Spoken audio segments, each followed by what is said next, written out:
ఇంకెన్నాళ్ళు రెంటింట్లో ఉంటాం? సొంత ఇంటి కలను నెరవేర్చుకుందాం. Suman TV biggest property expo October 18th, 19th HSCC Novotel Hyderabad. ఇప్పుడే ఫ్రీ ఎంట్రీ కోసం కాల్ చేయండి. నమస్తే రమగారు. నమస్తే జయ. రమగారు, దీపావళి రోజున మనం లక్ష్మీదేవికి ప్రత్యేకంగా పూజ చేస్తాం కదండి. ఈ రోజే తల్లి ఆవిర్భవించిందని, ఆవిడ కళ్యాణం కూడా జరిగిందని వింటాం కదా. ఒక్కసారి ఆ కథ చెప్పండి రమగారు. అంటే మామూలుగా మనం దీపావళి పండుగ చేసుకునే ప్రధాన కారణాల్లో రకరకాల కథలు చెప్పుకుంటాం కదా. అవును. సో సత్యభామామణి, రుక్మిణి, మన కృష్ణ పరమాత్మ ఇద్దరు వెళ్ళి నరకాసురుని సంహరించారని, నరకుడు చతుర్దశి నాడు మరణిస్తే మర్నాడు అందరూ పండగ చేసుకున్నారు. అవును, ఇదొక గాథ చెప్పుకుంటాం. అయితే ఈ పండుగ చేసుకోవడంతో పాటు మనం ఇంకోటి ఏం చెప్పుకుంటాం అంటే, లక్ష్మీదేవి క్షీరసాగర మథనం నుంచి ఈ రోజు వెలికి వచ్చింది అని, ఆవిర్భవించింది అని. ఒక్క లక్ష్మీదేవి కాదు, ఎందరో వచ్చారు. దీనికి పూర్వగాథ ఏం చెప్పుకుంటాము. మొదట లక్ష్మీదేవి లేకపోవటం కాదు, అన్నీ ఉన్నాయి. అన్నీ ఉంటే ఈ మన దూర్వాస మహాముని ఒక పుష్పమాలని దేవేంద్రుడికి ఇచ్చాడు. ఈ మాల ఎక్కడి నుంచి వచ్చింది? భగవత్ సేవ చేసిన మాల, నిర్మాల్యం. ఇస్తే అతను ఏం చేశాడు, దేవేంద్రుడు ఐరావతానికి ఇచ్చాడు. ఇచ్చేసరికల్లా ఏనుగు కదా, తన తొండం మీద ఇట్లా తన ముఖం మీద పడిన దండం తీసి కింద పడేసి తొక్కి చింపేసి, ఆయన కోపం వచ్చింది. భగవన్ నిర్మాల్యాన్ని అవమానపరిచావు నువ్వు, కాబట్టి నీ మొత్తం సంపదంతా పోతుందని ఆయన శపించాడు. శపించేసరికల్లా మొత్తం దేవతల ఐశ్వర్యము, సంపద సమస్తమైనవి పోయినాయి. దేవతలు అలోలక్ష్మణ అయిపోయారు. ఏం చెయ్యాలో తెలియదు. ఎట్లా మళ్ళీ సాధించాలి అదంతా. దాంతో పాటుగా వీళ్ళు అమృత సాధన కూడా, అప్పటికి ఏంటంటే దేవదానవ యుద్ధాలు అవి జరిగేవి. వీళ్ళ దగ్గరున్న ఐశ్వర్యము, ప్రాభవము అంతా పోయేసరికి రాక్షసులకి దొరికిపోయేవాళ్ళు, దెబ్బలు తినేవాళ్ళు బాగా. ఎప్పటికప్పుడు చావు దెబ్బలు తిని కొంతమంది మరణించి ఇట్లా బాధపడేవాళ్ళు. అప్పుడు దీనికి ఎట్లా చేయాలి, మళ్ళీ ఈ పోగొట్టుకున్న ఐశ్వర్యము, ఈ పోగొట్టుకున్న ప్రాభవము, ఈ పోగొట్టుకున్న లక్ష్మి ఎట్లా సాధించాలి అని ప్రయత్నం చేస్తే, అప్పుడు క్షీరసాగర మథనం చేయండి, మళ్ళీ మీరు కోల్పోయినవన్నీ తిరిగి వస్తాయి అని చెప్పారు. అంతకుముందు వీళ్ళ దగ్గర ఏమున్నాయి, అన్ని కల్పవృక్షము, కామధేను లాంటివి, అంటే సేమ్ అవే కాకపోయినా అంత బాగుంది వీళ్ళ పని. ఐశ్వర్యం ఉంది, గొప్ప ఉంది, అధికారం ఉంది, అవన్నీ అవే కదా లక్ష్మీ స్వరూపాలు. సాధారణంగా లక్ష్మి అంటే మనం డబ్బు అని ఒక ఏమంటారంటే రూఢ్యర్థం తీసుకుంటాం. అవును, డబ్బు వస్తువు అనుకుంటాం. నిజానికి లక్ష్మి అంటే ఏమిటి? అబండెన్స్, చాలా కలిగి ఉండటం. అవును, ఆరోగ్యం, ఐశ్వర్యము, ఆనందం, సంతోషం, ధాన్యం, ధనము, పశువులుంటే అవి ఇబ్బడి ముబ్బడి, అన్నిట్లలోనూ ఇబ్బడి ముబ్బడిగా ఉండటము లక్ష్మి. అవును, అది ఆనందము ఇబ్బడి ముబ్బడిగా ఉండాలి, ఆశ్చర్యం కూడా ఇబ్బడి ముబ్బడిగా అన్నీ ఉండాలి మనకి. ఏదైనా మనని అచ్చెరువొందించేలాంటి లక్షణమే లక్ష్మి. ఆ కళ ఉండాలి. కొంతమంది కనిపిస్తారు సామాన్యంగా ఉంటారు, ముక్కు మొహం కాస్త రంగు తక్కువగా కూడా ఉంటారు, కానీ లక్ష్మీ కళ ఉంటుంది వాళ్ళలో. వాళ్ళలో ఉన్న లోపల ఉన్న చైతన్యం ఆ లక్షణాన్ని కలిగి ఉంటుంది.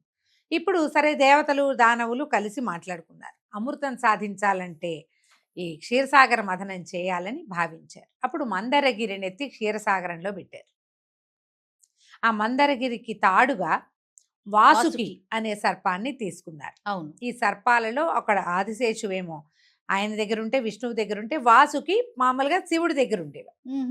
ఇవన్నీ తీసుకున్నారు. శివుడి దగ్గర ఉండే వాసుకుని పెట్టుకున్నారు. ఈయన మహాసర్పం.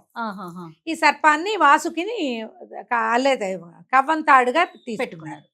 తీసుకుని మీరో వైపు మేమో వైపు కలిపి చిలుకుదామని, మామూలుగా ఇంత గిన్నె అనుకో ఒకళ్ళే ఇట్లా ఇట్లా అంటారు. సముద్రంలో పెట్టిన కొండని చిలకాలంటే ఎంతమంది కావాలి? దేవతలు ఒకవైపు, దానవులు ఒకవైపు, రాక్షసులు ఒకవైపు పట్టుకున్నారు. తలా తోక పట్టుకుని చిలికారు. చిలుకుతుంటే సముద్రంలో పడిపోతుంది కింద కుదురు లేక. కుదురుగా ఏం చేశాడు భగవంతుడు, పురుషోత్తముడైనటువంటి విష్ణుమూర్తి, తను ఒక కూర్మంగా మారి ఆది కూర్మ అవతారాన్ని తీసుకుని ఈ వెళ్ళి మందరగిరి కింద కూర్చున్నాడు. అది మునిగిపోయి ఒరిగిపోకుండా దాని మీద కుదురు చట్టు, దాని కింద కుదురుగా ఉన్నాడు అనమాట. దాని మీద ఆయన వీపు మీద నిలబడిన మందర పర్వతం ఇక చిలికింది. చిలికేసరికల్లా హాలాహలం పుట్టింది మొట్టమొదట. ఆ, హాలాహలం పుట్టి వీళ్ళందరూ హాహాకారాలు చేసి పరిగెత్తారు. మరి భగవంతుని పరమేశ్వరుని ప్రార్థించండి, ఆయనే దీనికి సమాధానం చెప్తాడంటే ఆయన అడిగారు, అయ్యా మమ్మల్ని రక్షించవా అంటే ఆయన ఏం చేశాడు, ఆ హాలాహలాన్ని ఇట్లా ఒడిసి పట్టి తాగాడు. ఇంగేసి కంఠంలో దాచిపెట్టాడు. ఉమ్, గరళ కంఠుడు అయ్యాడు భగవంతుడు. అక్కడ అయింది. ఉమ్, అక్కడి నుంచి మళ్ళీ ఇంకా ఇంకా చిలకట మొదలుపెట్టారు. చిలకట మొదలెట్టేసరికి ఇక ఒకటి ఒకటి చొప్పున వచ్చినాయి బోలెడన్ని వస్తువులు. అమృతం ముందు రాల, చివరికి వచ్చింది. ఉహుం. పాలకడల నుంచి లక్ష్మీదేవి, ఐరావతము, కామధేనువు, కల్పవృక్షం. కల్పవృక్షము, చంద్రుడు, చుక్కలు కాదు చంద్రుడు, తర్వాత అప్సరసలు.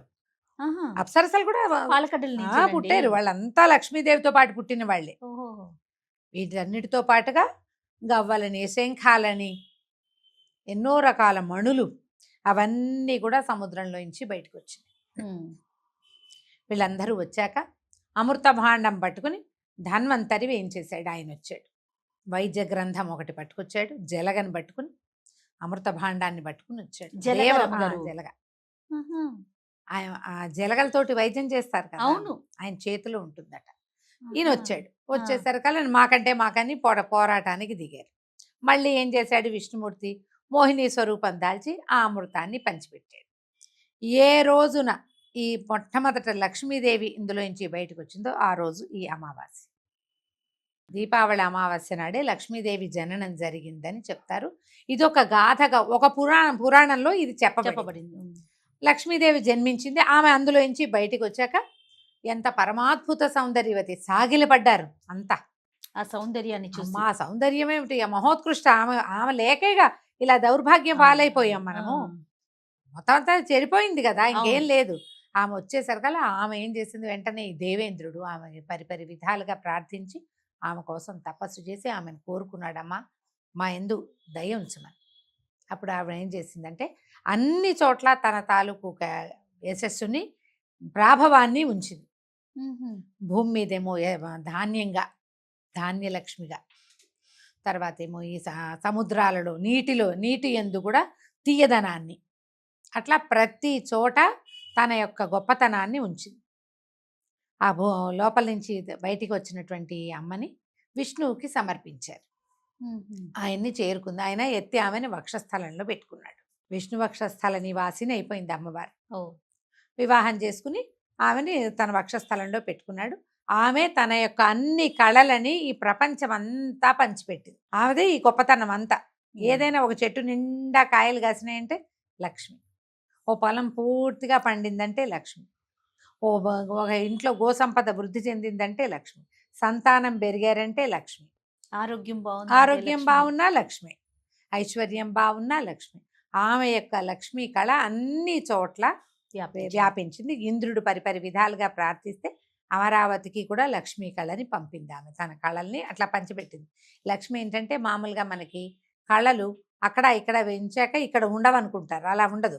ఆమె పంచిన కొందికి పెరుగుతుంది ఆమె కళ. ఈ రోజున పుట్టింది కాబట్టి ఈ రోజున లక్ష్మీ పూజ చేసుకుంటే మనం కూడా అలా వృద్ధి చెందుతామన్న నమ్మకంతో ఏదో ఒక్క ప్రాంతంలో మొదలయ్యి ఉండొచ్చు. ఇది బహుశా అది అట్లా మెల్లిగా భారతదేశం అంతా పాకింది. ఇందులో వ్యాపారస్తులు వీళ్ళు ఏంటంటే ఈ రోజునే మొత్తం షాపులు, ఇళ్ళు, ఏమైనా వ్యాపార సంస్థలు ఏముంటే వాటన్నిటిని ముందే శుభ్రం చేసుకుని దీపావళి నాడు పూజ చేసుకుని కొత్త పుస్తకాలు పెట్టుకుని ఇట్లా చేసుకుంటారు వాళ్ళ పద్ధతి ప్రకారం. అవును. ఇందులో నార్త్ ఇండియన్స్, ఈ మార్వాడీస్ వాళ్ళు ఎక్కువ చేసుకుంటారు. మన ప్రాంతంలో కూడా అందరూ దీపావళి నాటి రాత్రి పూజ చేసుకోవటమే ఆ విధానం. వారిని చూసి వాళ్ళందరూ బాగున్నారు, మనం అదే కదా చేస్తాం. ఒక పూజ ఒకళ్ళు చేసుకుని వాళ్ళు పైకి వచ్చారనుకో, అది బాగుందని మనం కూడా చేసుకుంటాం. మంచిదే కాబట్టి దాన్ని అలా ఎంకరేజ్ చేయబడుతూ కొన్నాళ్ళకి ఏమవుతుంది, ఇది ఏ ప్రాంతపు పూజో మన ప్రాంతపు పూజగా స్థిరపడుతుంది. వాళ్ళు ఏం చేస్తారు, మనం మన విధానం ప్రకారం చేస్తాం. మనకి షోడశోపచార పూజ చేయటమే మన విధానం. నీకు సౌత్ ఇండియా అంతా కూడా షోడశోపచార అమ్మవారికి 16 ఉపచారాలు సమర్పించటము, నివేదన తయారు చేసి పెట్టడము. కొనుక్కొచ్చి పెట్టే వాళ్ళు ఉండరు, వండి పెట్టాలనుకుంటాం మనం. అవును. బజార్ నుంచి తెచ్చింది మనకు పనికిరాదు.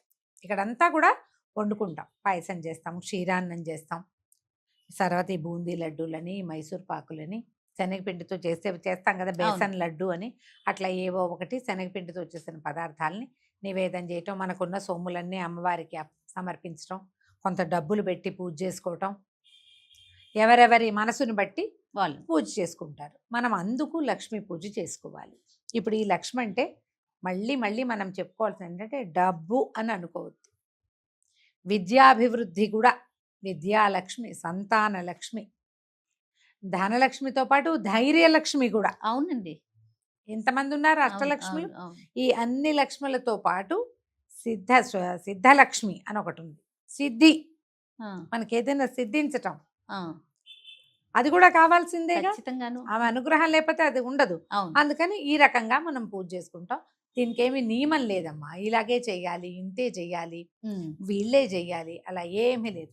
అందరూ ఎవరైనా చక్కగా లక్ష్మీ పూజ చేసుకోవచ్చు. హాయిగా చేసుకోండి. కథ ఎంత మంచి కథ చెప్పుకున్నాను చూడండి. చాలా సంతోషం రామ్ గారు. మరొకసారి దీపావళి శుభాకాంక్షలు.